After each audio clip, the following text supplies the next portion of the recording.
有時候咧，我哋可能感到咧，神同我哋嘅關係咧，或者嗰種距離咧，就好似玩緊呢個細路仔嗰種嘅卜哩哩咁樣嚇。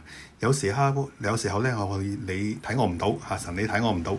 有時候咧，我哋又會問啊，神啊，你響邊度咧咁樣啊？神亦都問啊，你哋究竟行咗去邊度咧？咁樣成日都係一種咧互相揾啦、尋找啦，又會匿埋唔想你見到嗰啲咁樣嘅過程喎咁樣。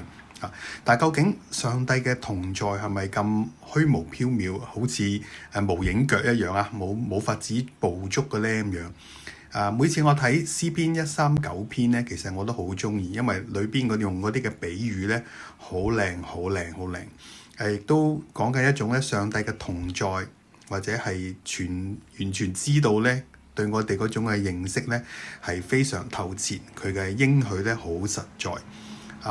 我哋固然今日我哋睇7至12節，固然咧佢喺天上邊係屬於神嘅地方，神當然喺嗰度啦。但係喺陰間喺猶太人嚟講咧，佢哋覺得陰間就係神冇神嘅地方咁，但係佢亦都喺嗰度咧係佢管嘅喎，都係佢管嘅喎。跟住啦，去到海嘅極處，對於猶太人嚟講咧，海係一個好恐懼同埋咧好未知嘅一個嘅地方。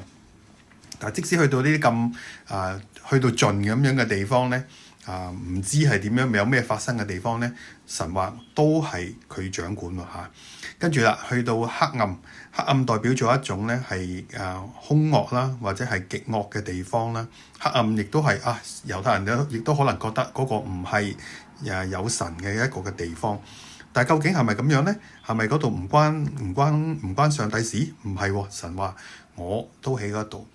因為佢就係一盞嘅自光燈係嘛，黑暗同光明在神睇嚟咧都係一樣嘅咁樣。原來到底主係與尋求佢嘅人咧係同在，呢一個咧係佢一個好實在嘅應許。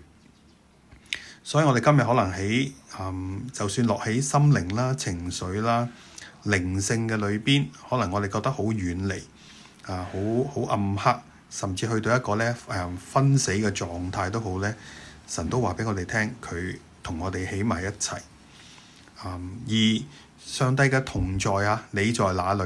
神喺嗰度就唔係好似一種咧好似我成日都用個比喻，就好似債主追債咁，就係問我哋咧係討我哋嘅債討我哋嘅罪要向我哋問責咁樣。經文話俾你聽，就是在哪裏，你嘅手仍必引導我。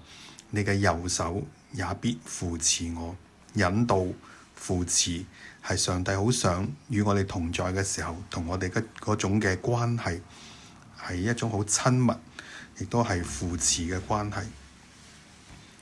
2025年就快過去啦，喺一年嘅裏邊咧，其實都係好多俾我一個挑戰啦，有好多嘅等候啦，亦都好多嘅高低啦。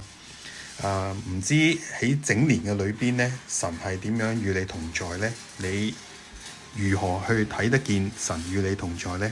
好期待大家喺10月28號咧，我哋一齊家聚嘅時候咧，一齊嘅分享啦。亦都祈禱嘅就係讓大家喺有啲時間安靜嘅時候咧，都願上帝俾你睇見咧，佢與你同在。喺整年嘅當中，歲首到年終，佢都係同你一齊一路嘅扶持你。你都好睇得見，亦都好意覺到上帝每分鐘都同你起埋一齊。願主祝福我哋每位。